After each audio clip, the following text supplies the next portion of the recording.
Clutches and desperation, the patriarchy, and all his tricks. Daddy broke her home, Grandpa had to set the tone of what it takes to be a man. Somewhere along the lines, poison creeps into my mind, and I believe I should be seen and never heard.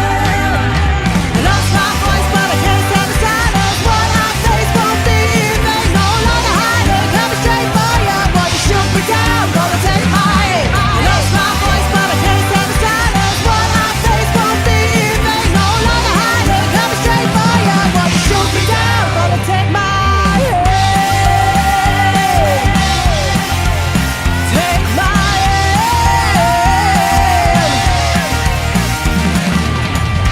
Guess you thought you kicked me down, but I'll get up. Yes, I did. Throw punches and stop running out of town. Guess you're not that tough. No, you're not that tough. Well, I hate to break the news, but I'm starting to see through all the bullshit that has held me back for years. I lost my voice, but I can't stand the silence. What I say. Broadcasting to you from the heart of northern Minnesota and from the heart of the UK, you are listening to a special edition of the best music-oriented podcast and web series on all of YouTube. Ladies and gentlemen, this is the Roger Radio Show. I am Roger Radio. And I'll be honest with you, ladies and gentlemen, it is kind of lonely here with my co-hosts absent, but we are going to make the most of it because we got a special guest here that we are going to interview today.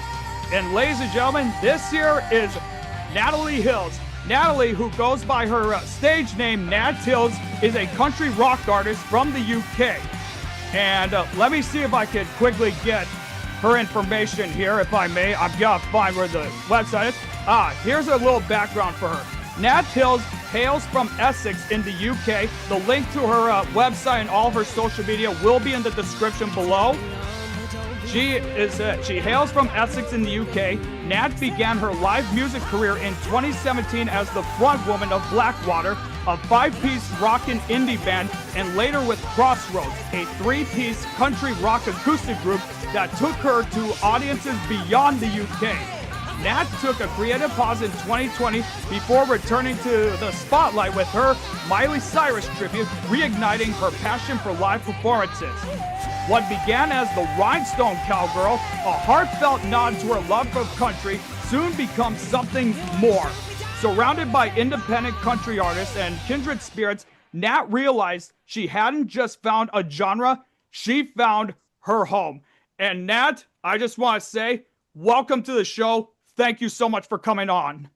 Thank you. Thank you for having me. Yeah. Okay, so you're from the UK, obviously, Britain and whatnot.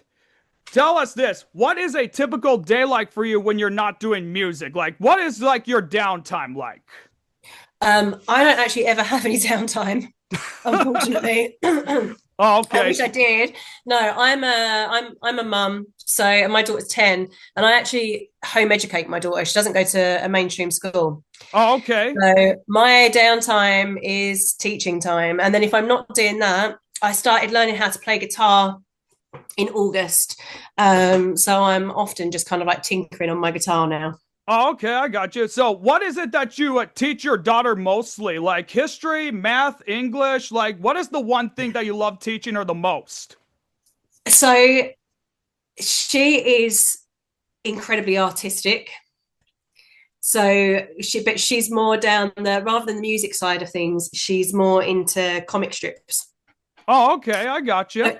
Anything that basically helps her be creative. That's what I enjoy doing with my daughter, is just kind of like helping her create a life based on what she's most passionate about.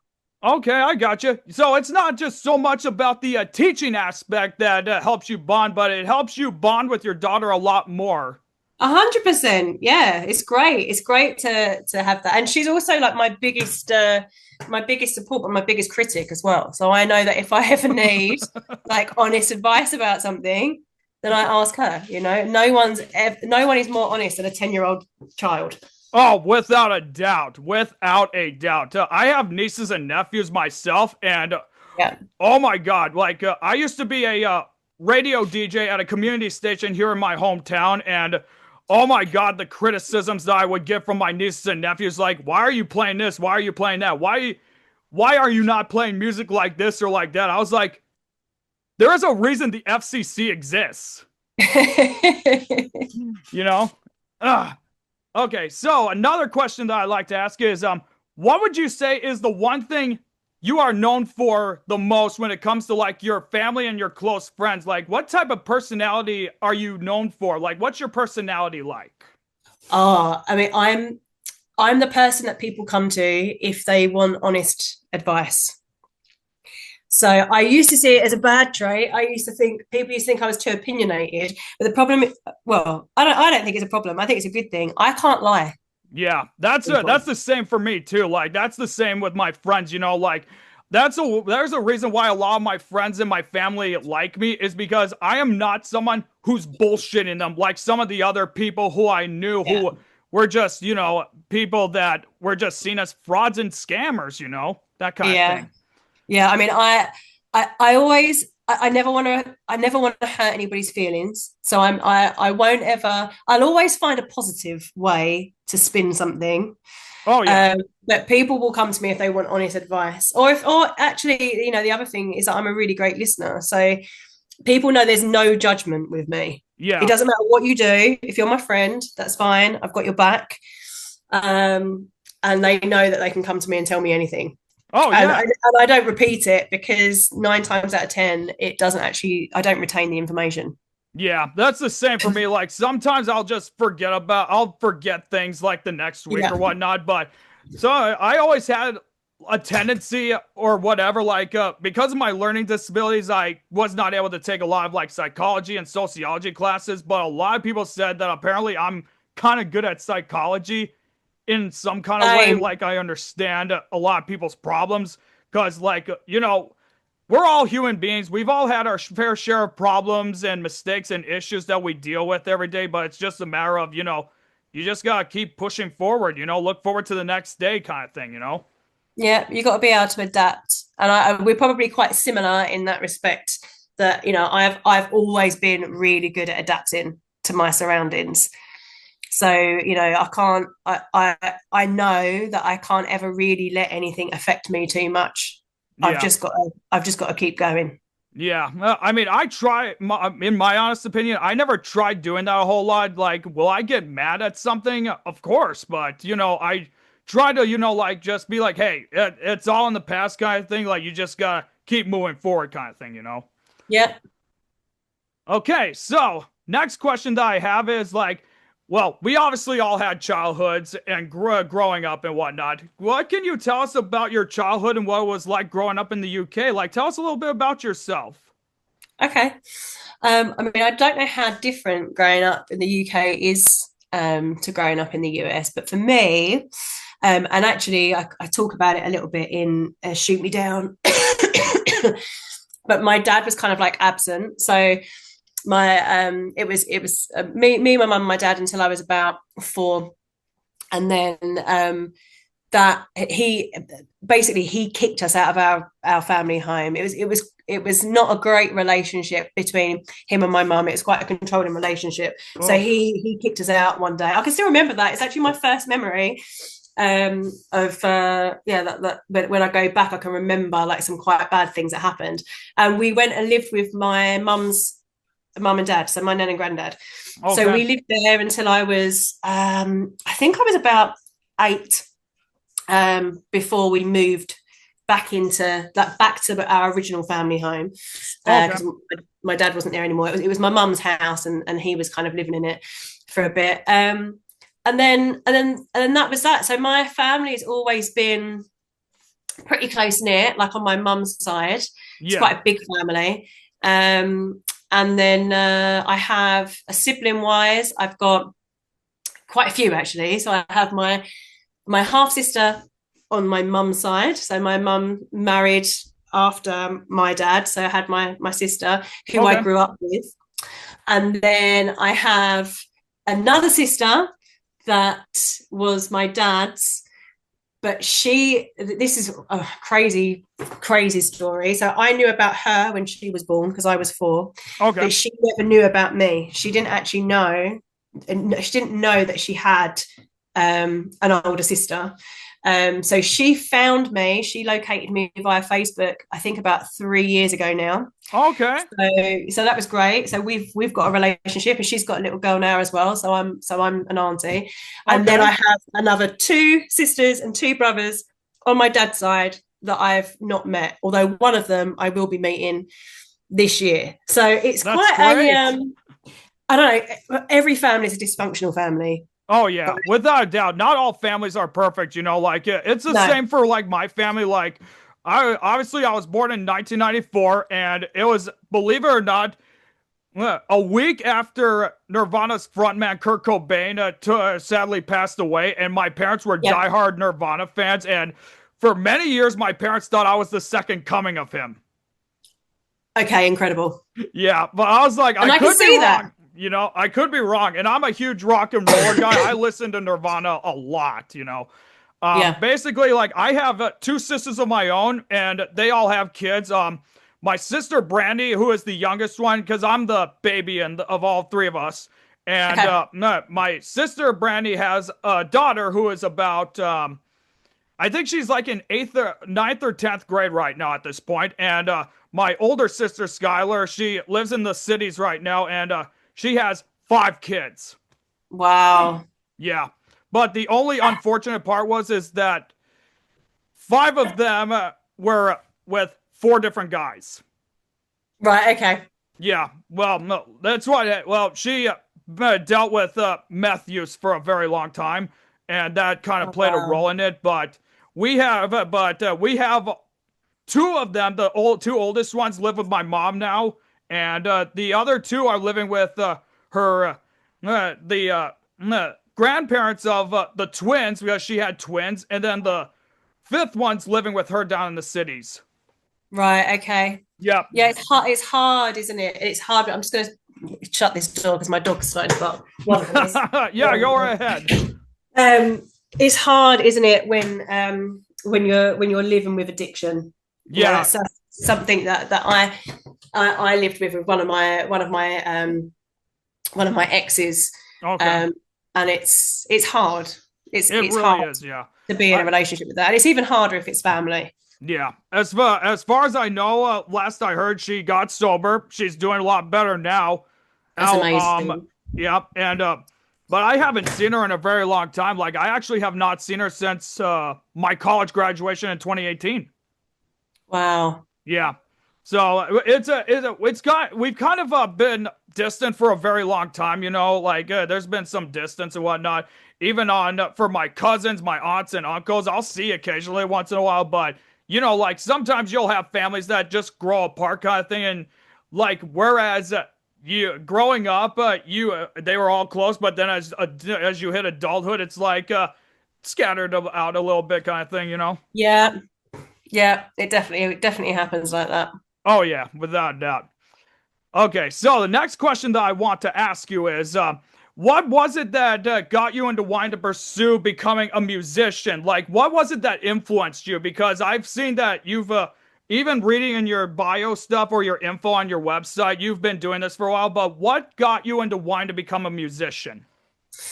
So the short answer to that is that I was in therapy for the last 2 years, and it was through being in therapy that gave me the motivation to go and do it, because it just reconnected me with who I was like as a child.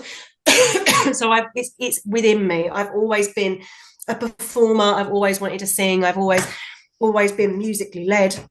Yeah. But I never had a lot of confidence. Obviously, growing up around a lot of conflict and things like that, that kind of made me quite small and quite, lacking self-esteem and self-confidence. So it was something I always wanted to do. When I started fronting bands, just 1 second, sorry, my mum's just trying to contact me. Oh, okay, yeah, I got you. a second. Hello? Are you okay? Yeah, can you give me half an hour? All right, thanks. Bye. All right, bye. My daughter wants Ladies to and come gentlemen, home. for the first time ever, a podcast got interrupted by a phone call. I can't. Do you know what? I declined it the first time, and then she rang me again, and I thought, "Oh my god, this must be important." It wasn't important. It's just that my child is incredibly demanding, and she wants to come home. I've forgotten what I was talking about now. What was I Yeah. even Oh, talking about? just about what I think you were talking about, Oh like yeah, the we was talking therapy about kind of thing. So yeah, like what got me into it. So back in 2017, when I actually started doing the stuff with bands, the reason why I got into that is because I'd started taking vocal lessons because my confidence was so low, and it was my vocal coach that actually put me in contact with the band oh, that I okay. started working with. So it was a way to like build up my confidence. And then when COVID hit, I pretty much vowed that I was never going to perform again. I don't know, you know, Harry, it just affected us all so Oh much. God, it really did. It really did. It was like suicide rates sadly increased here in the U.S. because of COVID. Yeah, Like it was so bad. it was like good in some instances for what it did for me personally, but it made me feel like I didn't want to go back out there into the world and perform again. Yeah. And then slowly but surely I got the bug for it, and then yeah, I kind of came back into it, started a tribute to Miley Cyrus, and then yeah, the rest is just has been history. But it was those last 2 years where I've been in therapy because it really helped me deal with all of the trauma that I had, Yeah. and all the PTSD and all of the stuff that kind of was associated with what I'd kind Yeah. of been through. It just cleared this pathway to reconnect me with what is at my core, and I think that just gave me the confidence to finally go, do you know what, it's now or never. Yeah, exactly, without a doubt. Like I could certainly relate to that with the therapy kind of thing, because like when my dad passed away back in July of 2015, it was that was like pretty much the moment that everything just changed for me forever, Yeah, kind of thing, you know. And I think probably the main issue with me at that time was that I didn't exactly have enough time to really process that because I was away at college. And when my grandma passed away and whatnot during the summer, I only had time to go to the funeral, and then I had to hurry back because I was in sports at the time, and so I didn't really have a whole lot of downtime to just sit down and just process it. And then I actually had to go to therapy because I actually tried taking my own life back in 2017. You oh know. man, I'm sorry. Yeah, thank you. But things have gotten a lot better though over the last few years because my new football coach, my second year, was actually the one who saved my life. Really? Yep, it was him who saved my life. He pretty much gave me the quote unquote kick in the ass that I needed, you know, Yep. for that kind of thing. And sometimes you need people like that to do that. And everything was like on an upward trajectory for me. And then I went to another college right after I got my 2-year college degree, because I went to a community college first. And then I went to a university, and then that's actually around the time when COVID hit. And then I left school, and I just never went back. Right. Kind of spent the last, I think at that point, a year and a half just melling around being like, what am I going to do kind of thing. Yeah. And then I moved from my hometown to a bigger city to be closer to where I was working at the time as a job. And then I ended up doing some radio stuff as a DJ for a while, for about 3 years, believe it or not. It was around when I started this podcast, and the rest was history for me. Mm.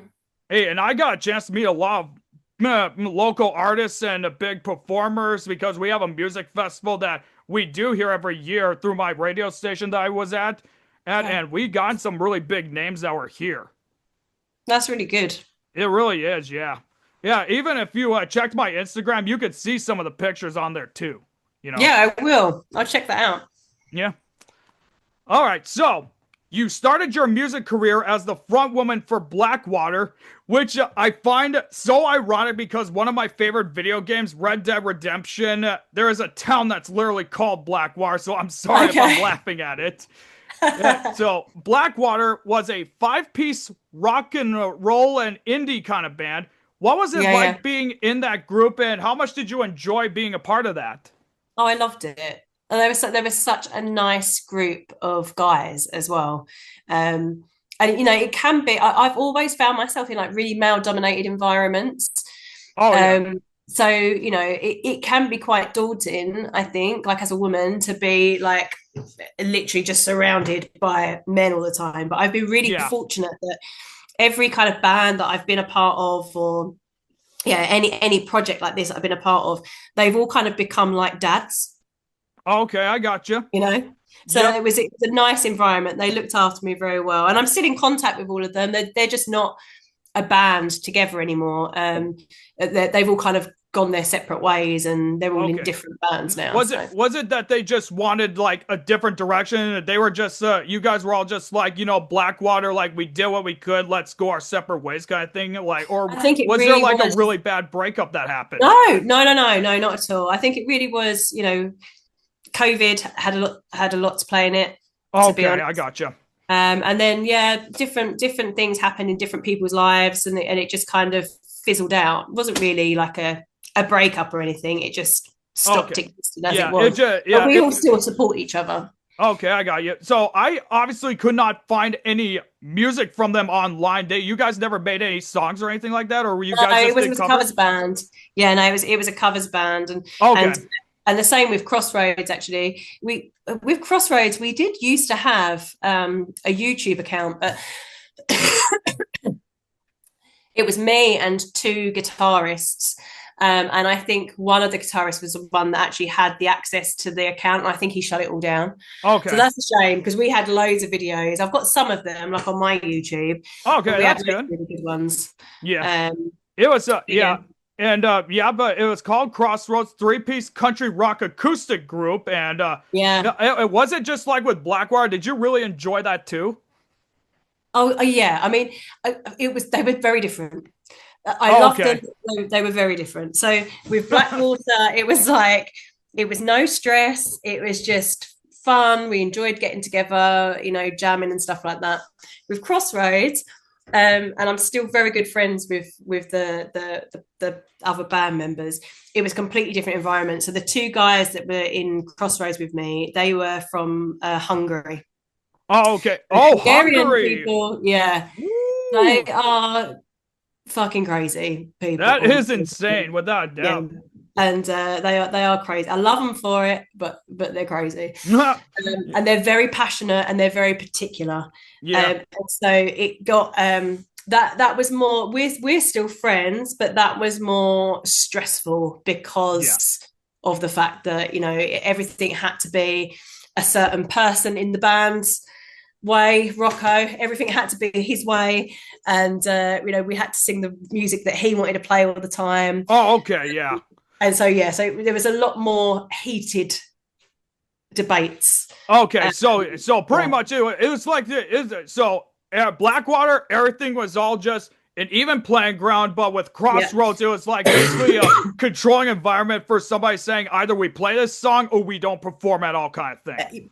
Basically, yeah, Okay, yeah, yeah. yeah. Don't There you was a just lot of White Snake. He loved White Snake, so yeah? Oh, I love like, White Snake too. We take pride in our White Snake here in the U.S. We really do. yeah, Okay, yeah. and it says here that Crossroads, it ended up was taken to audiences that were outside the UK. Like, was that your first time ever being out of the UK, or? Yeah, it was actually, and that was quite fun. So that was a gig that we had in Romania. Oh, Romania. Yeah, Okay. really a random place. But yeah, we got a gig in Romania because the guys that I was in the band with, they had been musicians for a really long time. So they had quite colourful backgrounds and they'd, performed all over. So yeah, they managed to, strangely, we struggled to get gigs in the UK, but we were able to get a gig in Romania. Yeah, So was it so we at went over Dracula's there. castle by any chance? No, I wish it was. That would have been really fun. That would have made for a very good music video It if would you have made think for a really about good it. music video. But I tell you what, they've got it's a really heavy like rock following in Romania and Hungary. Okay. Like Yeah. they love 80s rock, basically. Oh yeah. No, I mean everyone does, I Everyone agree. It's like the 70s and 80s and 90s music. It's probably the last good era for like good music. I mean, the 2000s had good stuff, but then the 2010s came around, and I just cannot for the life of me get into it. And I'm somebody who's from this generation, so to speak. You know? I know. I think music now it's rubbish, really. Yeah. Not all music, but I'm a very nostalgic person. So I like big anthems. You know, when you hear that first chord of like Nothing Else Matters, for example, you know that it's a great song. Oh, or if yeah. you hear the first chord of a Bon Jovi song or the first chord of a Guns N' Roses song, you know what song it is, and you're going to lose your mind to it. Absolutely, That's the music that I want to hear. Exactly, yeah. Like there's even like some of them hidden gems that me and my that my co-host who often helps me on my podcast. There's like some of these bands that I'd never heard of that he's been introducing me to, and I was he's kind of he's into the progressive rock stuff and like that weird experimental stuff, and then I'd listen and I'll be like, what the fuck is this? Like, isn't it just amazing to find stuff like that? Yeah. Like, it really is. All right, so to continue on, so 2020 came around, and like you were saying earlier, COVID just wreaked havoc everywhere, and this was around the time when you took your creative break, a hiatus of kind of thing. Like, and I understand with the therapy stuff that you mentioned, like it was also one of the reasons kind of thing. Was it also that you were just feeling burnt out completely? And how did like no music in your life like affect you as a person? Oh, that's such a good question. Try and put myself back into the headspace that I was in back then. I was burnt out because also on top of doing all the stuff that I was doing with the bands, and that was like prior to now, it was like hobbyist stuff. You know, I wasn't kind of like it was we were playing on the pub circuits, so you're not making a lot of money. You're really just doing it for the love of performing. But as well as that, I was doing a lot of amateur theatre, so like musical theatre and stuff like that. Oh, okay. And in those circles, it's very, I'm sure people would agree with me. They wouldn't mind me saying it if they heard this, but it can be very cliquey and it's very ego driven. And because in those environments, you're constantly wanting to be seen and you're constantly wanting to be praised. Yeah. But you don't often get that. You don't often get to be seen and praised because there's only certain lead roles that you can have, and and everyone will go for the same parts, and not everybody gets them or whatever, and then it just like knocks your confidence again and again and again. Yeah. So at the time when COVID hit, I was also part of a theatre group at the time where there was a lot of upheaval and there was a lot of stuff that was kind of going on within like the cliques of that group. Okay. And so at the time when COVID hit, it was like I needed that break away from everybody. But it also, that's what made me kind of say, I don't want to perform anymore, because I thought that performing meant that I was going to be unhappy because that's all that was happening. Yeah. Every time I was performing, I was unhappy. I didn't have a lot of stuff going on with Blackwater. The stuff with Crossroads was always stressful because whenever we'd go out and gig, one of the band members, he had a bit of an issue with alcohol. Okay. Not that he was ever a problem, but it was something that he needed, to kind of take the edge off every day. Yeah. And so it could be stressful when we was at our gigs because every 10, one of them they'd usually both have had too much to drink. They'd stop every 10 minutes into the set to go out for a cigarette. So we wasn't even getting through like a full first set before having a break and stuff. Everything was just kind of piling up on top of me. So I did feel like performing didn't bring me joy anymore. But it was just as the world started opening back up again and I started seeing people getting back out and performing, it was on the theatre circuit. I was seeing people getting back out and performing. Yeah. That's what initially made me think, all right, I need to do something, but I need to do it for me. Yeah. And so I did. I got back into it, but I got back into the musical theatre side of things. And then it was a meeting that I had. It was a chance meeting that one day a friend of mine actually rung me up and said, "What are you doing today? Can you come to my theatre and be Cinderella?" And I was like, sure, why not? I've got nothing else going on. Never been a princess in my life before. but no problem. And when I got there, I met this woman called Taylor, and she had just started her own agency. And that was the beginning of something. That was when I kind of said, right, you know, can I have a chat with you? Because I actually really would like to start performing, but get paid for it. I don't want to just do it for fun anymore. And Yeah. so that's how we started the tribute. And then everything's just kind of spiraled off the back of that. Okay.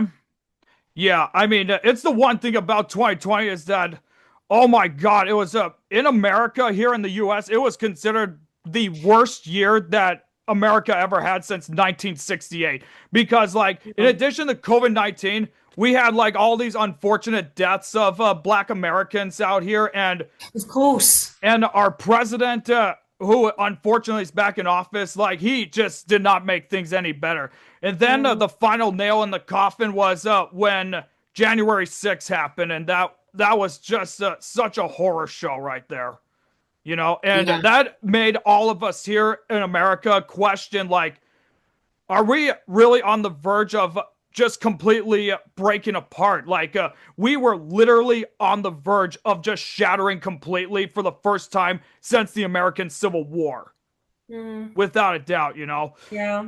At that time for me, like, I obviously had to quit school because COVID-19 shut everything down. And I was just, at that time, was just mellowing around, just not wanting to do anything because, like, I was so worried about contracting COVID. Luckily, I never gotten it, surprisingly.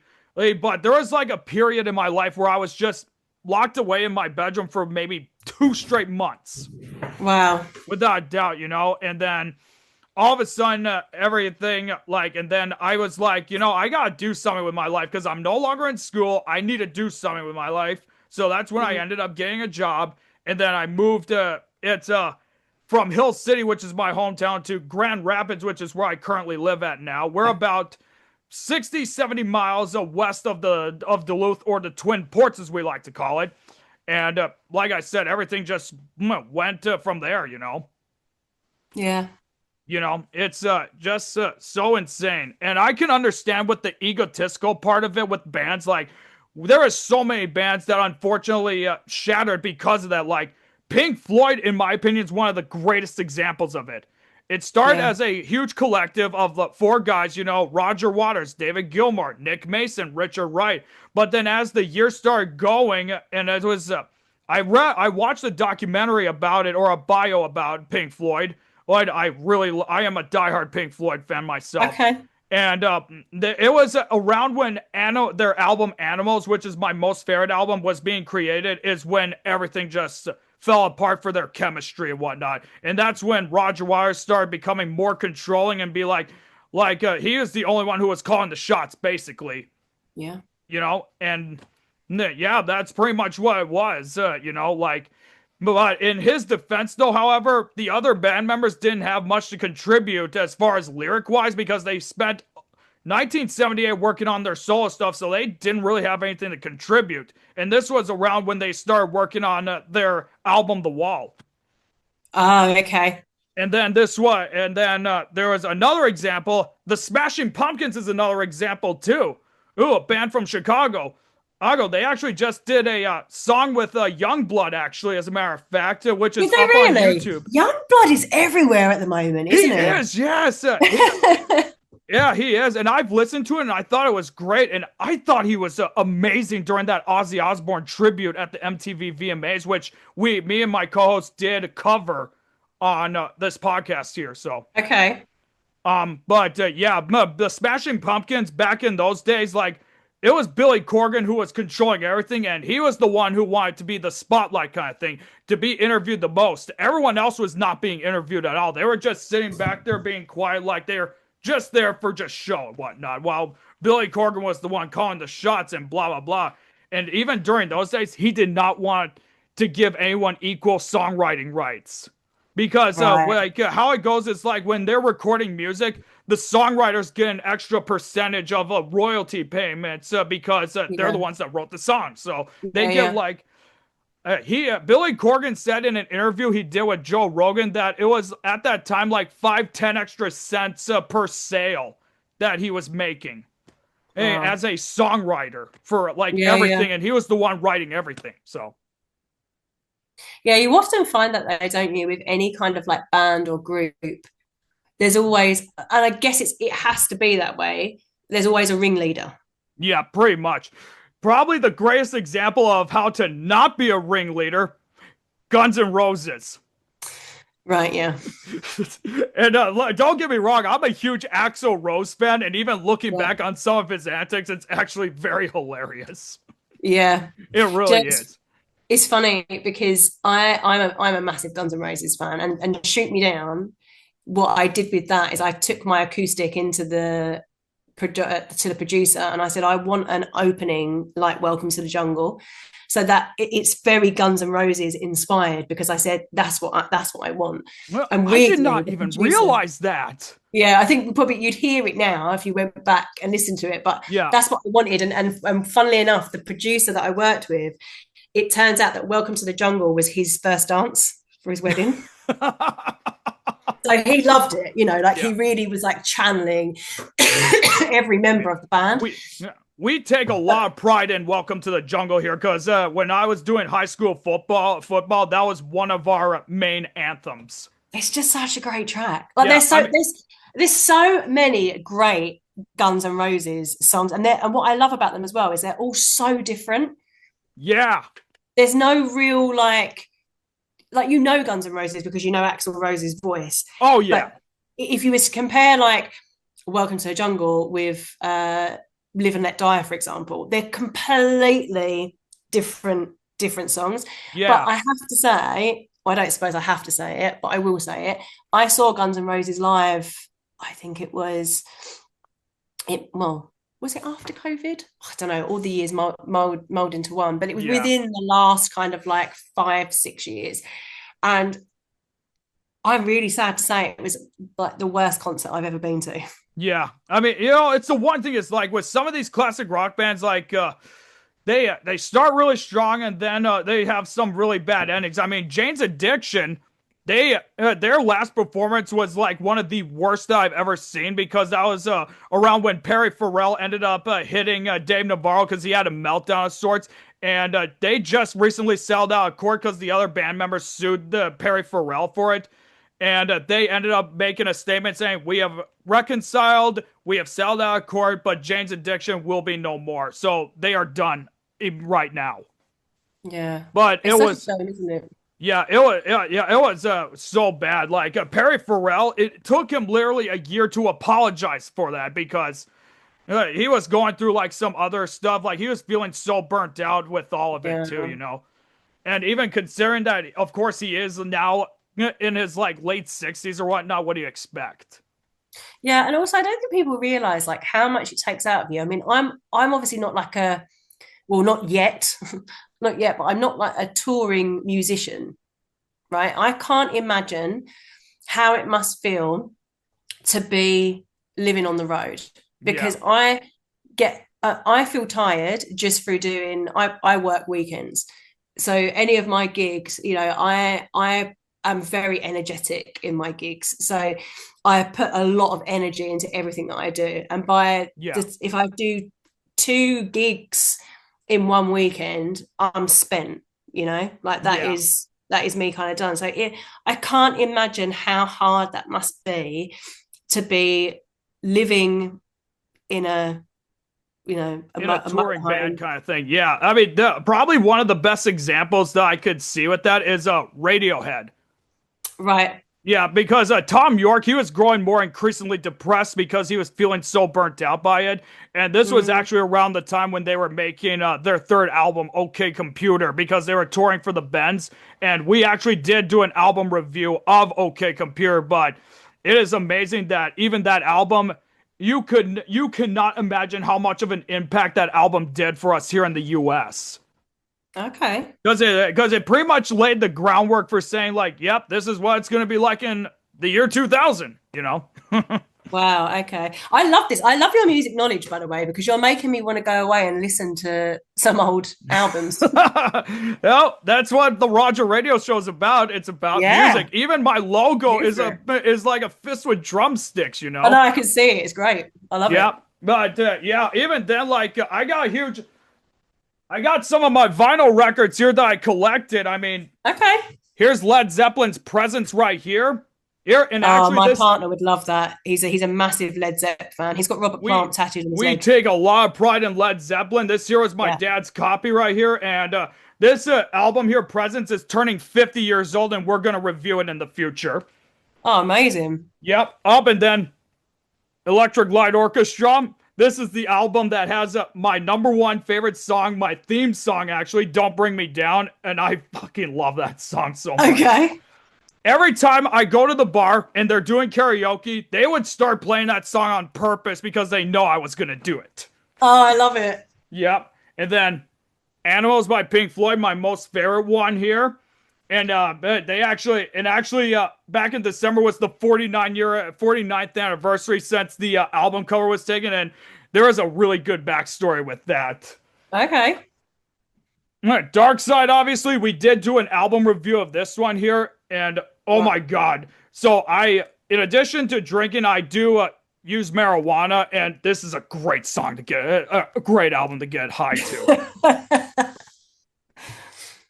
Then, of course, finally, the wall right here. I have my dad's original pressing. I don't want to really take it out of its frame because I have that frame. So That's nice. it So really your is. dad was a big music fan as well then? He is, yeah. The men in my family, we've been huge music people for a while. Like, I did radio DJing, obviously, and played a lot of good music. My dad was a huge classic rock guy and played guitar a lot. And my grandpa, he played acoustic guitar a lot. And actually, as a matter of fact,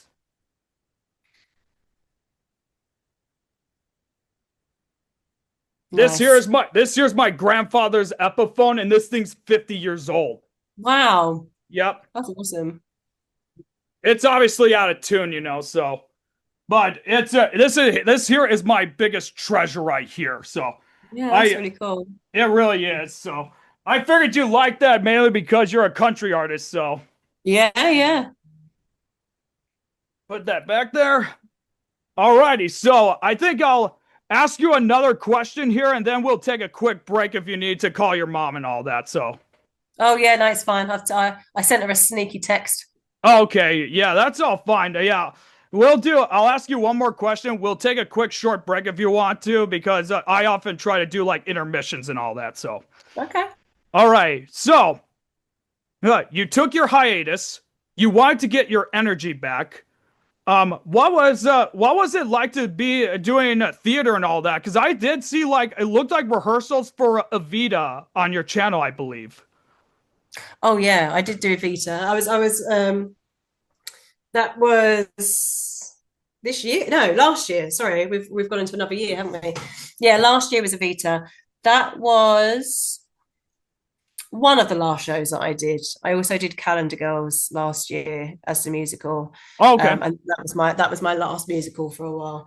But yeah, it was a big part of my life. I've been really grateful actually. I've managed to play some really great parts over the years. That is but it great, does yeah.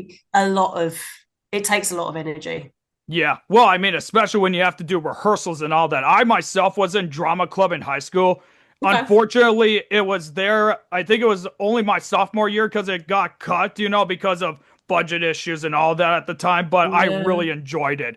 We actually do have a community theater here in Grand Rapids, and I'm still considering possibly even joining that to get Do it. because I love acting. I'm very entertaining. Obviously, for whatever reason, I'll always post like some random dumb videos or whatever kind of thing for entertainment purposes, and I do it with my friend, my co-host here. He's like I said, not with us because he's out partying right now because it's his birthday. And I'll tell you this though, if you watched any of my episodes, I always give him crap because I always call him either Jack the Ripper or Slash because he always wears his top hat. Brilliant. I love that. Yeah, but he says I don't look like him. I look more like Frank Zappa. Because of his facial, well, he's a huge Frank Zappa fan. We did do an album review of Joe's Garage, and oh my god, that there's a reason I had to age restrict that episode. Okay. Literally. Yeah, and I would recommend you take a look, and then you'll see why. Okay. It was his idea, by the way, so I'm not at fault. Okay, fair enough. Yeah. Yeah. So you re-enter the spotlight. In addition to your theater stuff, you did a tribute to the one and only Miley Cyrus, who, in my Yes. opinion, was the person who destroyed Robin Thicke's career because of that infamous moment at the MTV VMAs. And it reignited your love and passion for live performances. Like, how did it feel to get your spark and your love and passion back? And what did it feel like performing once again? Oh, I loved it. I loved it. I think I'm always most comfortable when I'm on stage. I just love performing, and I don't do it because I want people to think I'm good. I don't do it for compliments. In fact, I get really uncomfortable if people compliment me. Yeah. I will accept them because I know that it's polite to accept compliments from people, Yeah. but I don't like internalize compliments from people. But I do it just because I just love doing it. I love watching other people have a good time. But coming back and doing something like Miley was great, but it was also it also shone a bit of a light on my own insecurities again as well, because Okay. when I first started doing Miley, it was all very exciting, and it was very good, and then we like we didn't push it that much. We had one gig and it went really well, and then we didn't really push it. But my insecurity was like, why is the agency not pushing it? Do they not think I'm good enough? Yeah. That's what was going through my head. It wasn't the reality. That's what I was telling myself, and I'm too scared, or I was too scared to ask them outright because Yeah. I didn't want to hear the answer, just in case it was like, yeah, no, you're shit, Yeah. like, and then I could be like, oh, but Yeah.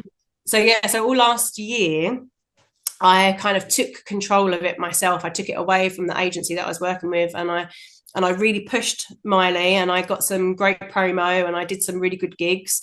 But I ended up just having a lot more work on the country scene, and then my life just went on a completely different path.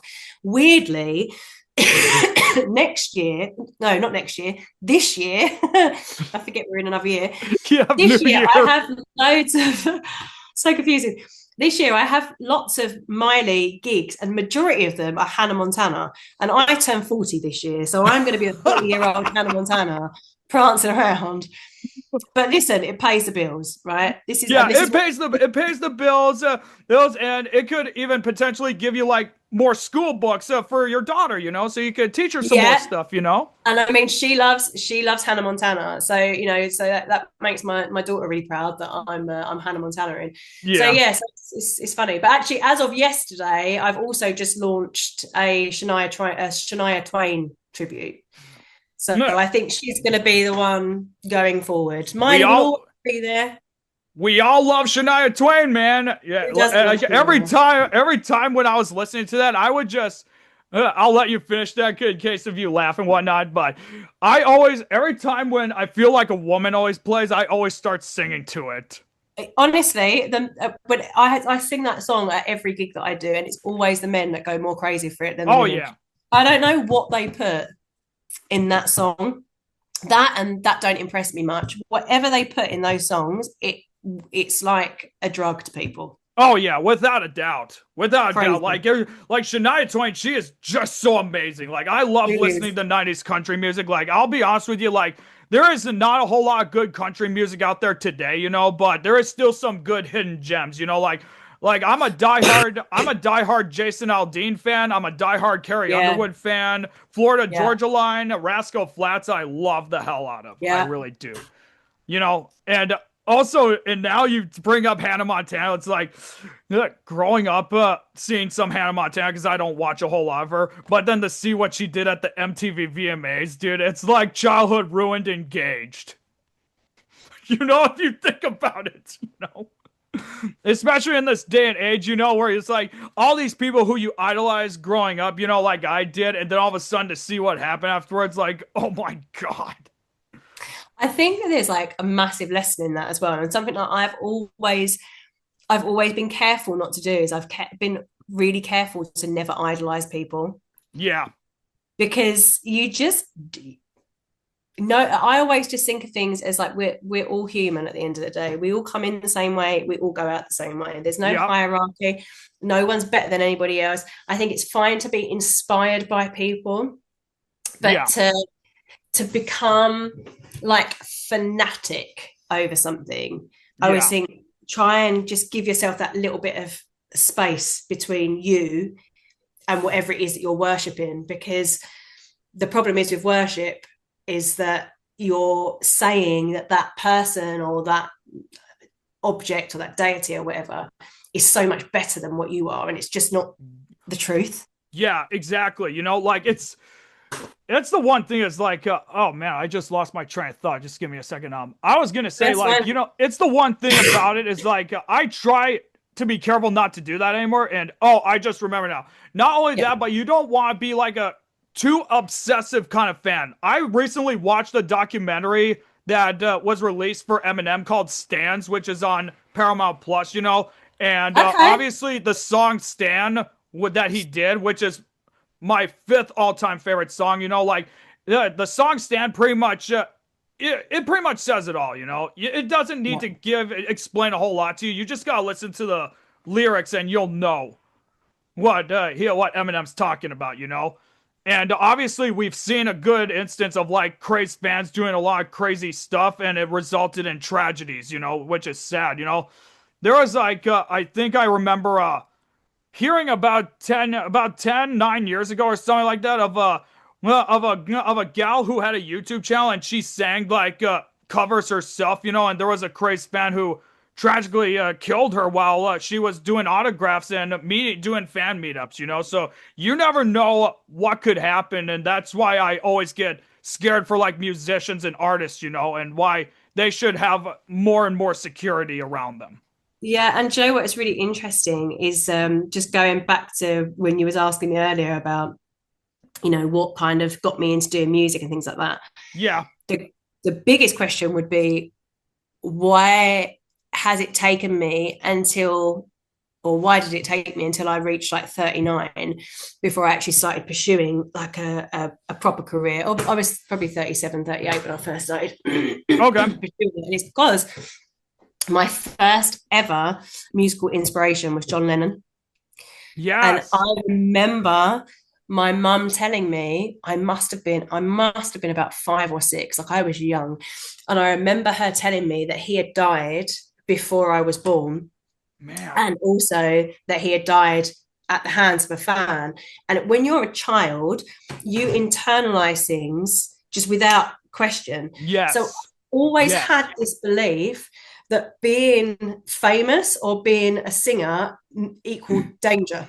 Oh yeah, without a doubt. So I've never wanted, and I still am not really one now for fame. I don't really want fame or anything like that. Yeah. But that was the biggest thing that's kind of held me back for my whole life because of that reason.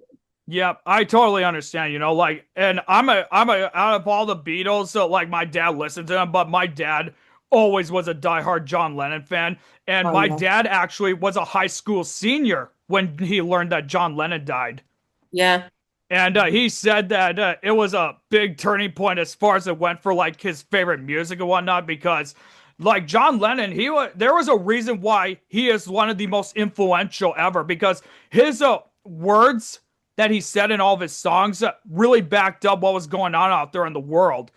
And Mark David Chapman, the guy who killed him, he just got denied parole for how many more times now, and rightfully so, you know, like, and he, apparently from what I've seen, from what I've heard, when his parole got denied, he still has no remorse for what he did, which That's is crazy. really unfortunate, you know. Yeah, it is. It really is, yeah. It is crazy, really. But you're right. I mean, and I think it was a different. I think now musicians still do talk about the things that go on in the world, but I don't think it's as prominent as it was back then. Like music really stood for something. Music back in those days, like you can understand why the music was what it was because there were so many events that were going on at that time, you know. Mm. No, and even like John Lennon's earlier work when he started breaking into his own solo stuff was mainly about the Vietnam War. You know, and he was one of the most outspoken people to it. There was like a event that he did with Yoko Ono where it was like how many days of bedding or whatnot, like they stayed in their bed to like raise awareness and whatnot kind of thing. And you know, like should take him as a life lesson kind of thing. Like if you want to do something good with the world for the world or do something that could give back for like peace and whatnot, he's the prime example for it. Yeah, absolutely. Yeah. All right, so we're going to take a quick short break here, ladies and gentlemen, so that we could get our bearings and whatnot. Don't go anywhere. We'll be right back.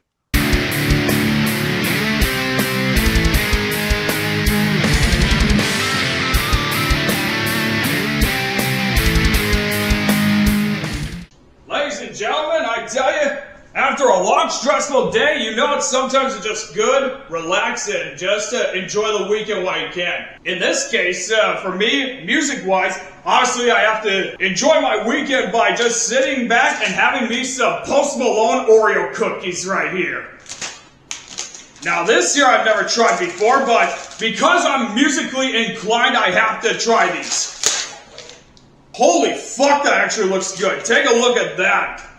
Take a look at that. It looks like a reverse Oreo cookie, but it's almost like it went halfway and they still didn't go back ever. Might as well give this a try. That looks incredible. Well, cheers.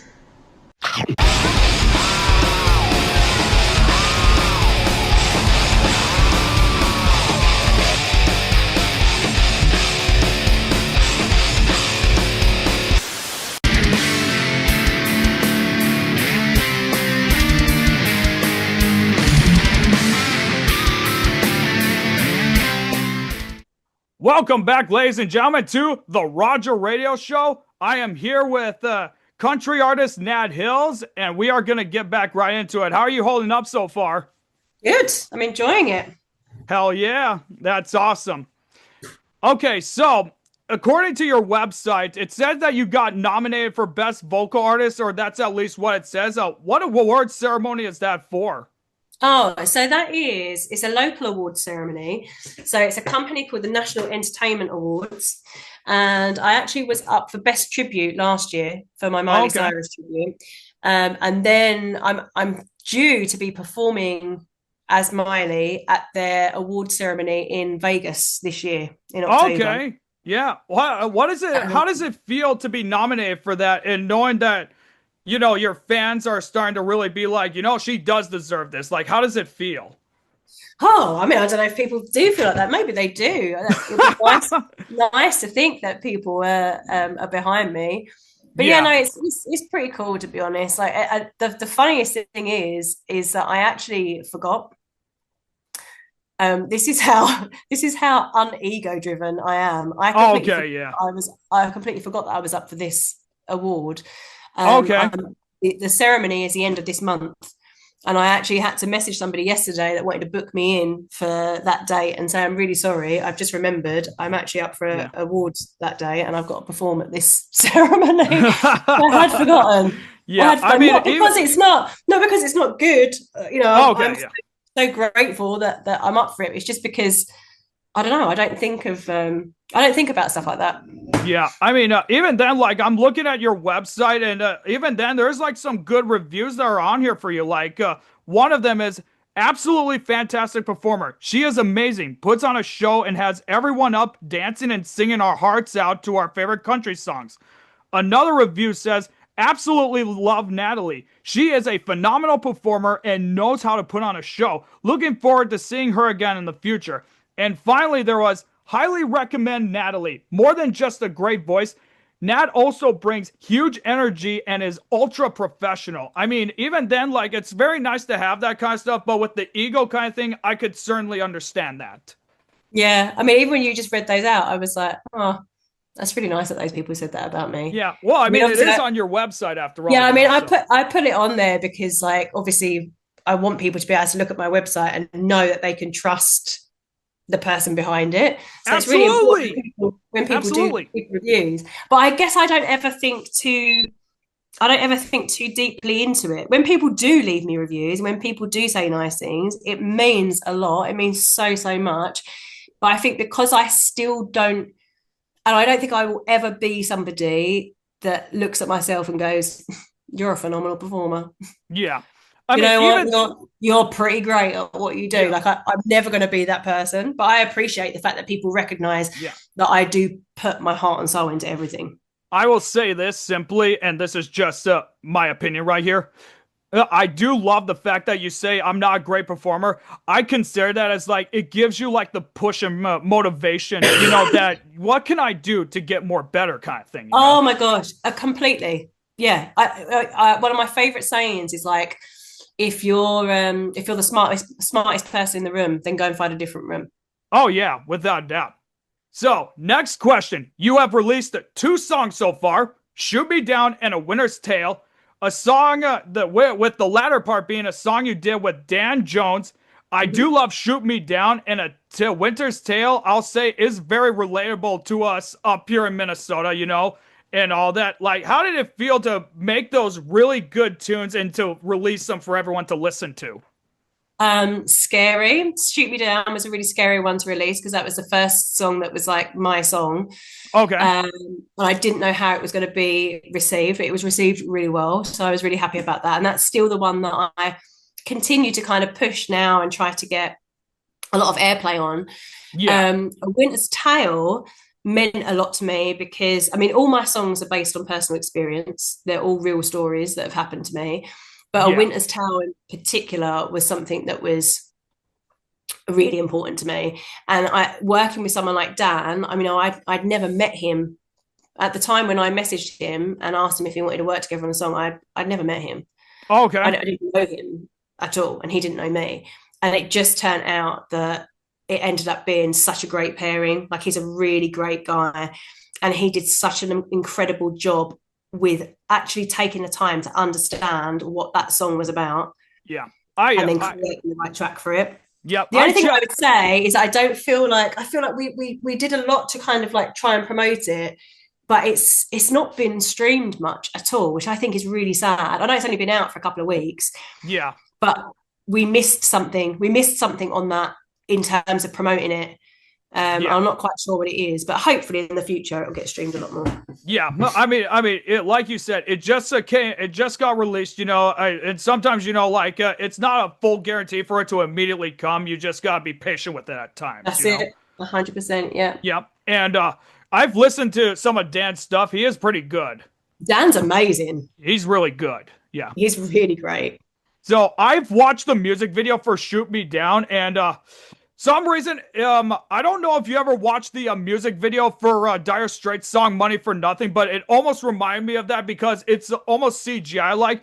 Were you guys intending it to be CGI, or were you considering doing like live action music or like an actual music video at one point? So when I've recorded "Shoot Me Down," and it became the song that it was, because obviously originally it was just me and my acoustic guitar, so I didn't know how it was going to sound when it was fully produced. If I was to close my eyes and listen to it, I saw like a full motion MTV music video. I saw in my head, I saw it as like an old time saloon, like country and western saloon, with me kind of dressed up as a saloon girl. Yeah. And having like a fight with a guy with a cowboy hat, and it really having like this big like bar brawl, and like I was seeing like full on, I would need to spend thousands of pounds to get this, you know, video made. But I didn't have that, and I also wasn't gonna initially release that track as when I did. Okay. So I released it, and then I realized that I needed a video, and I'm in a WhatsApp chat with lots of other country fans, and one of the guys within that chat said, "I can make you a music video." And so he made it. Okay. He did that by himself. I didn't give him any guidance. It was fully just what he thought of when he was listening to that track. Yeah. I could now for the music video thing, like MTV wise, you know, like it now hits me hard because MTV just completely shut it down, all their music channels, and now it's all the reality TV bullshit that we see, unfortunately, which has been very quote unquote cancerous and toxic to the name MTV, which was supposed to be all about music and all that. So it really hurts me. I'm even looking. It was my favorite thing. I used to love going home and watching music videos. That's all I ever did. Yeah, I mean, it's the same for me. I like watching music videos because I'm a huge music guy. You know, like my dad was the one who got me into all the bands that I listen to now, and to even think that MTV is like no more music wise, my dad, he would have been disgusted. Yeah, without a doubt. So yeah. And okay, so quickly, I've read the description for Shoot Me Down while I was watching the music video, and it pretty much says, Shoot Me Down is the sound of reclaiming your voice after years of being told to sit down, shut up, and play nice. It's the story of someone who finally realizes their worth, stands up to the people and systems that tried to bury them, and says, I'm still here and louder than ever. With bruised and knuckle vocals, soaring grit, and lyrics that cut to the bone, Nat Hills delivers an anthem for every person who has ever been underestimated, dismissed, or erased. This isn't revenge, it's rebirth. Now, I can say this, like, that it cannot be any more truer, because back in the 50s and 60s, a lot of musicians who are performing here in the US were being suppressed and being told what you can do, what you can't do. And we had so many artists that are like, you know what? We are not going to fucking take this anymore. And we had what was the outlaw country movement with the likes of Willie Nelson, Johnny Cash, and Waylon Jennings. Is like, you know what? This is our music. Well, we are going to do whatever we want, and you guys need to back the fuck off so we can create our magic. So I can say this really is so relatable and understandable, especially with female artists, especially in the 70s, who are, like you said, more suppressed in a male-controlled world. And you had the likes of Heart, Blondie, the Pretenders, Joan Jett and the Blackhearts, the list goes on, who are like, you know what? We can do what you men can do as well. Yeah, 100%. I'm pleased that the message translates, because that's exactly what it is. And funny enough, even releasing that song, there were some country radio stations that won't play it because they say that it's more rock than it is country. And then there'll be people that listen to it that are rock fans, and they're like, oh, it's more country than it is rock. And it's like, listen, music is music. It's just my sound. Like, people, there's nobody out there doing what I'm doing. And that is taking 80s rock and merging that with modern day country. Like, nobody's doing that yet. I say yet because usually whenever I say that, someone else will come out the woodwork and start doing it. And that's fine. I can certainly understand that. Like, you just gotta give, like I said, you just gotta give it time, and then everyone will look back and be like, you know what? But this is a good tune. It is a really good tune. She was ahead of her time. She was ahead of her time. We sadly did not notice it until it was too late, kind of thing, That's it, yeah. And even then, like, some of the music that we played on there, we would consider mostly as alternative country on on our radio station that I volunteered at. And we obviously, I've listened to it. I would consider it as more like alternative country or indie rock, but I can certainly see where you're coming from with describing like the genres, Yeah. And also, I just think, like, maybe we don't. Do we need to put a label even on genres anymore? It's like, if I think of, I don't know if you know the artist Florence Welch from Florence and the Machine. Oh, yep. Or it's like Florence plus the Machine. They all have a plus there for some reason. That's right. Yeah, I mean, but I've played them a couple times. Absolutely incredible. She's, in my opinion, she is her own genre. Yeah. But if you were to look up what they are as a genre, they get classed as indie rock. I wouldn't say that it's indie rock. Yeah. I'd say she's got her own genre, but we have to put people in boxes and we have to put labels on things. So yeah. No, yeah, that's unfortunate for who I call labelers. So yeah. So I've listened to also the radio version and the Christmas version of A Winter's Tale, and I thought on it, to be honest, I actually thought there would be a difference in the lyrics, because they're two different versions that I saw, I tell you what, and it's because I've seen I've seen snippets on YouTube Shorts for like it almost looked like a music video. Were you guys in talks about making a music video for it or not? yeah. So basically, that's on that one. That's Dan's remit. So he used AI to do the music video for A Winter's Tale, purely because we live in very separate locations. So Okay.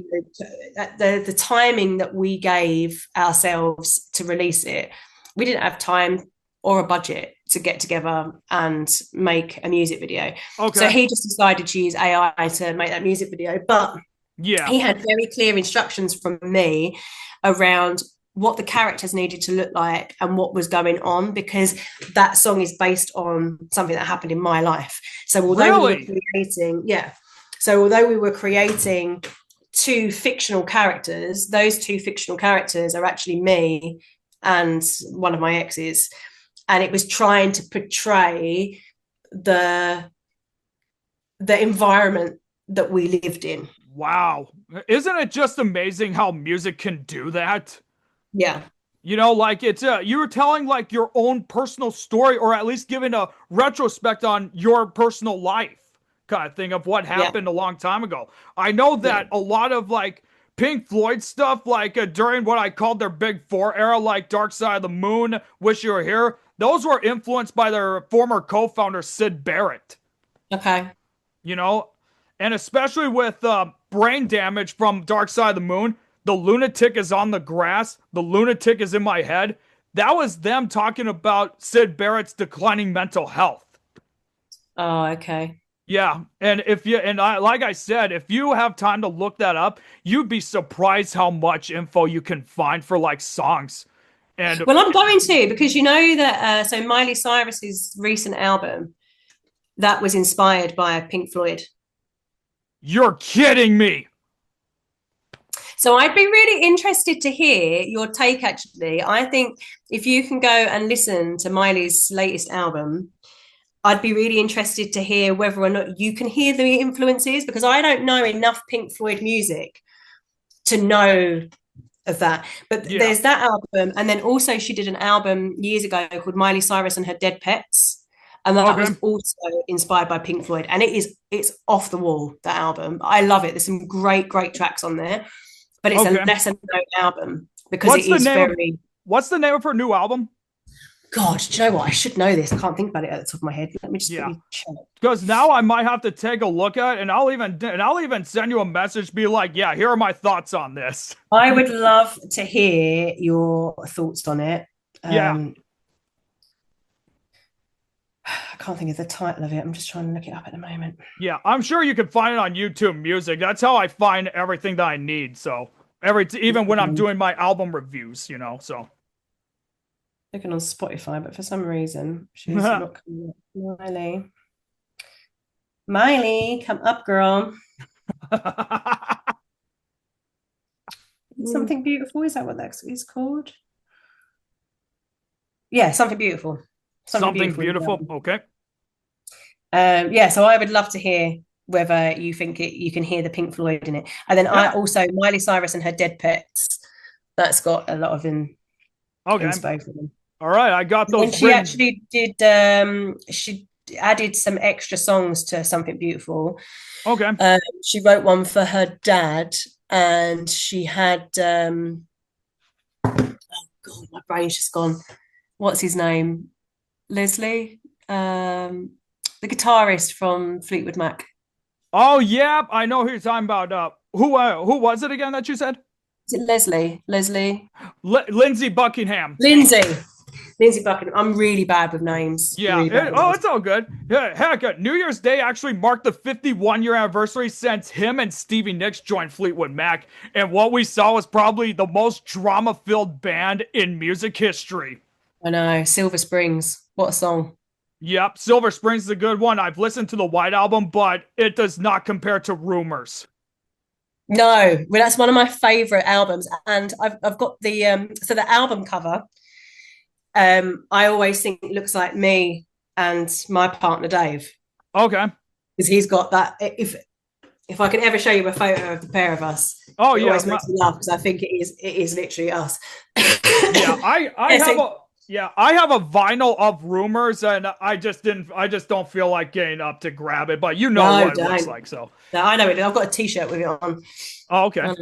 So next question I got here is, okay, so I've watched the music video on your channel that you did with the Attic group for Rhinestone Cowgirl, or Oh yeah, it's the cover song that was for Weren't for the Wind, which was originally by Ella Langley, who I've played a couple times on my old radio shows. Also yeah. includes Joy Beth Taylor and Johnny Clausen. I thought it was a fantastic cover, like it looks Thank so you. nice. How did it feel to collaborate with another musician or band? And will there be a chance that we'll see possibly more collabs between you and any other artists in the future? Yes. Yes, my whole thing is collaboration. So I am working on, I've got a list of people that I've been saying, look, let's work on something this year. I've had a few people that have reached out to me and a few people that I've reached out to. So it's just a case of getting our diaries aligned, and finding, time when we can actually get together. I was really Oh yeah. lucky with Dan, because we managed to do that whole thing remotely, basically, and then we just met up to record it, and then he produced the whole thing. That's amazing. But That not is everybody great. has the capability of doing that. I will say this, I can't remember who the name of the guy is that was doing the acoustic guitar in that song, but you know what? That acoustic guitar for some reason reminded me of Wonderwall by Oasis. What, and One for the Wind?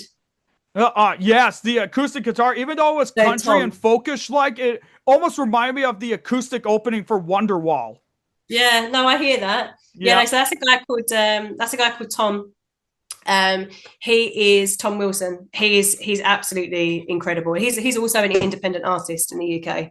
Oh, okay. So yeah. That's awesome. Yeah.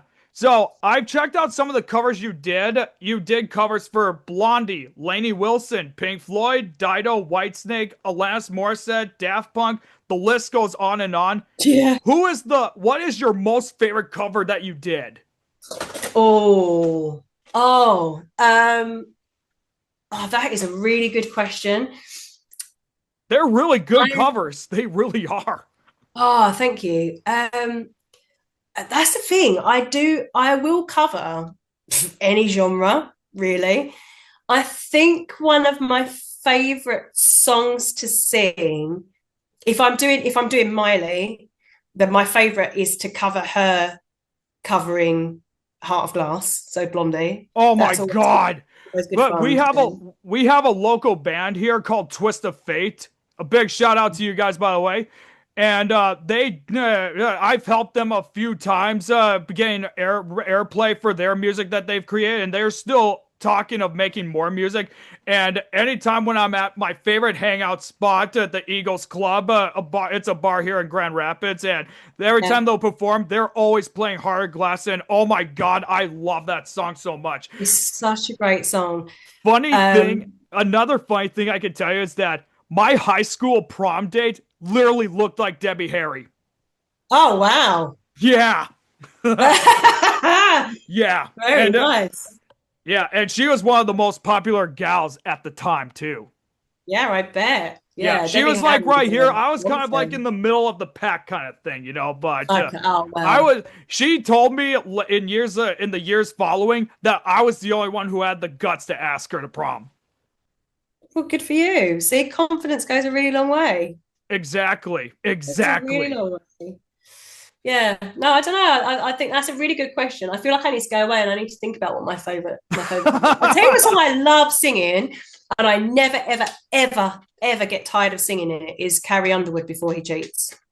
Did you ever? I don't think you ever did a cover of that. Did you? Or I that have, you I uploaded? have, I have Oh, covered okay. it loads of times, but I just haven't ever uploaded it to YouTube. I'm just starting now to upload all my stuff onto YouTube.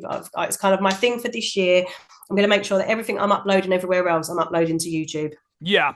For me, my plans are that I'm gonna not only continue to do this podcast here, but I'm looking to also do documentaries about events that happen in music. Nice. I'm already thinking about doing a documentary about the day the music died, which was the plane crash that happened that killed Buddy Holly, Richie Valens, and the Big Bopper, and it was a Oh, very big deal here in the U.S. at that time. And no, and the difference for these documentaries is that I'm gonna take a song that was related to that stuff and name it exactly that for the documentaries. Like, for example, the day the music died, it would be called American Pie because that was the song that's actually about the day the music died, and it's considered one of the most important songs in music history here in the U.S. And then for the history of MTV when the music stuff was going on, I'm gonna call it "Video Killed the Radio Star" because that was the very first song that was ever played on MTV. yes. Yep. I And love I do have this. some good plans for those. So I really do. I'm already Yes. still working on some of them. It'll take a bit to work on because I'm my own man. I would do my own stuff. So yeah, we are nearing the end of this here. I got two more questions for you, and Yeah. we'll try and wrap it up for you. Who would you say are your most favorite musicians and bands that you listen to the most? Like when you're listening to music, who are your favorites? I don't think I listen to music in the same way that I used to listen to music. Oh yeah. And this is something that I'm realizing is a big problem. And it is because music is just so accessible to us now. Yes, Because it everything could be is. streamed, right? Because when I was growing up, you had to physically go to HMV or to your local kind of music place, and you had to go and find the CD or find the cassette tape, and you would buy it, or find the Yes. vinyl and you would buy it, and you would listen to an album from front to back. That's what I'm trying to get into the zone with my own music. Yes. Um, so I don't listen to music the way that I used to anymore. Okay. And I go through stages of like who my favorite artist is. I go through like very intense stages. So, for example, the last kind of really intense stage that I went through was that I couldn't stop listening to Kasabian. And it Oh was like yeah. when I discovered them as a band, I discovered them quite late, and then I binged them for a really long period of time. Last year was all about Miley. That's all I listened to. I just Okay. listened to Miley on repeat, like all of her music. Yes. Now I'm trying to go back in terms of like, especially in the country scene, and I'm trying to like educate myself a lot more on older country, Oh yeah.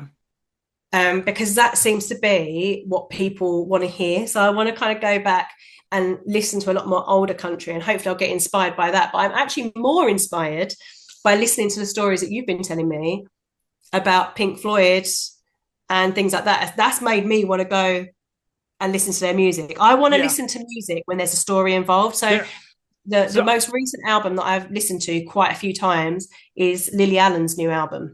Oh yep. I've heard of that. It's I brilliant. haven't listened to it, but I've heard of it.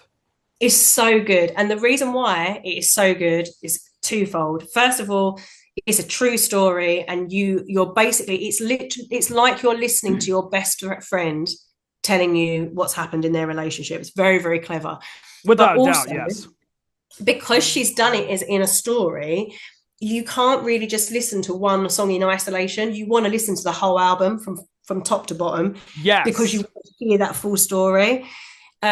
So I think she's onto something there, but that's how music always was. Yeah, I will So say that. I will say this, and Billy Corgan actually brought this up as a really good point for when he was doing his interview with Joe Rogan. Is that there were two major events that happened in like the course of music.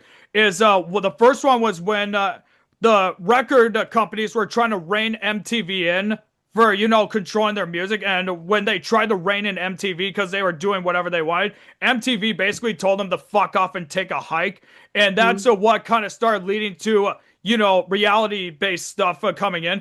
And then the second part was when Napster arrived in the picture. And we all know about yeah, Metallica's lawsuit with that, but we did not know at the time. And Billy Corgan even said this in like a documentary or whatever about Napster, is that he said that that is going to usher in the new era for us streaming our music instead of buying physical copies.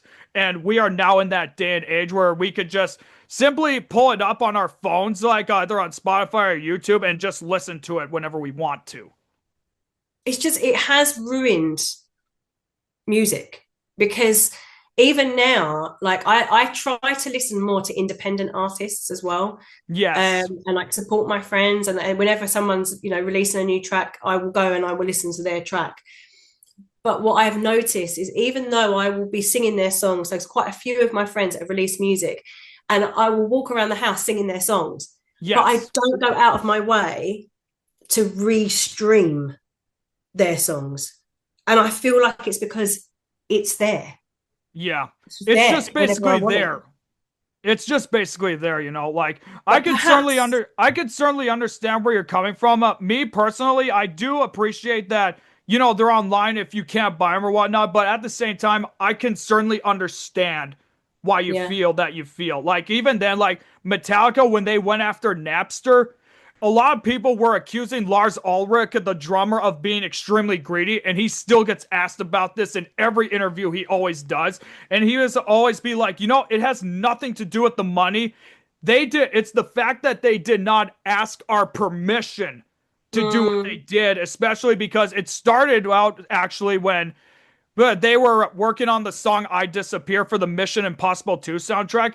And then yes, Lars Ulrich actually got a call from their management at the time who told him I Disappear is now being played on radio stations across America. And it was not the final version, it was a demo version. And they were trying to figure out, well, how is this possible? Nobody has access to our stuff. And then they ended up finding out about Napster and all that. And they found out that somebody who was working behind the scenes actually leaked it to them. And that's when we saw what happened with Napster. I'm hoping to do a documentary about that too. yeah, nice. Yep. And we all know the rest is history with that. So, Yeah. I do and think we're going to start seeing more people are wanting to own music now. So they are buying vinyl again. People are getting out old iPods and stuff like that and yeah, loading music into yeah. them. I've So been hopefully we'll go back. Yeah, I've been buying vinyl records myself, just for collection's sake, because I have a tendency to collect whatever. I got a $400 collector's box of the whole discography of the Alan Parsons Project, who's one of my favorite bands. Okay. And of course we have, Alan Parsons, which is named after, who is considered, in my opinion, one of the greatest producers and record engineers of all time. And their debut album's going to be turning 50 this year, and I'm planning to definitely do an album review of that. And it's called Tales of Mystery and Imagination, and it basically all the songs are basically based on the works of Edgar Allan Poe. Oh, okay. It's a really great album. I would recommend you listen to that if you haven't. Yeah. Yeah, but I know for binge listening, like I've kind of been going on and off between Emerson, Lake and Palmer and Bad Company. Okay. I was actually just listening to Bad Company's solo or Bad Company's debut album as I was preparing this podcast. Okay. Yeah. All right. So now that I have one very last question for you, and then then we'll conclude this podcast. You've been great so far. You've been great the whole time, and I thank you for that. The next question and final question that I have for you is, what is it that you look forward to the most in your music career? Are we looking to see more songs, live performances? And what do you look forward to seeing in the future as Nat Hills the artist and as Natalie Hills the person? It's a really good question. You give me loads of stuff to go away and actually think about for myself. Because I basically, I'm incredibly impulsive. So I just do things and then I see what happens. But I do feel like now that I'm doing what I believe that I was always supposed to do, I actually want to start thinking about, like, what is my 5-year plan? What do I want the next kind of years to look like?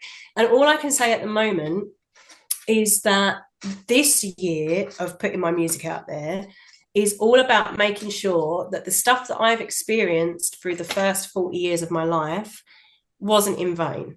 I didn't go through the shit that I went through for nothing. So what I want to be able to do is take that pain and turn it into something that's a lot more powerful and more empowering for women as well. So I want to be able to show women that are my age, that are millennials, that if they feel like there's something in life that they've always wanted to do, that they can go and do it.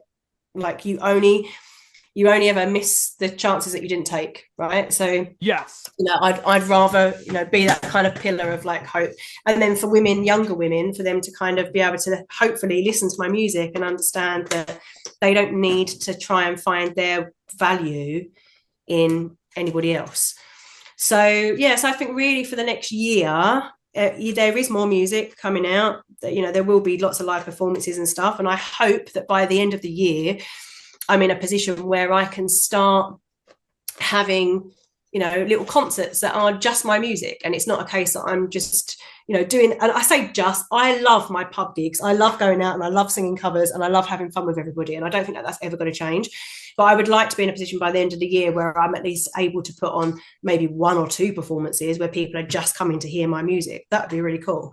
But ultimately, I just want people to be able, I want people to listen to the lyrics in the songs and understand the meanings behind them.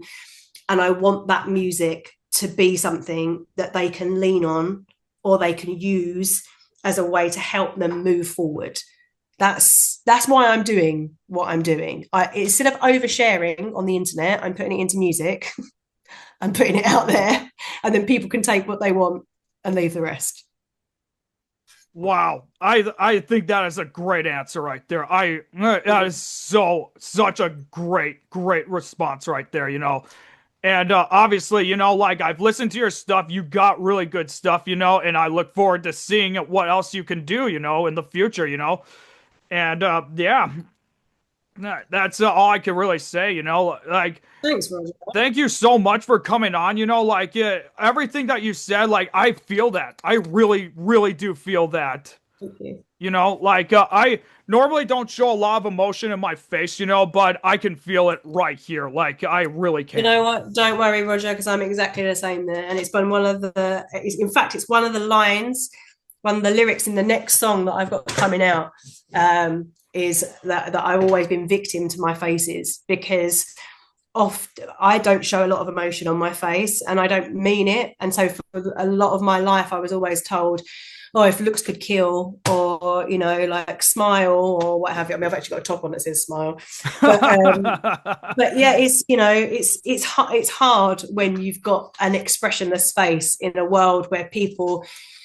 are constantly trying to gauge who you are as a person just by looking at your face. Exactly. And I find now that I have to do the same as what you do, where I meet new people and I say to them, like, I just need you to know that I've not got the I just don't know what my face is doing.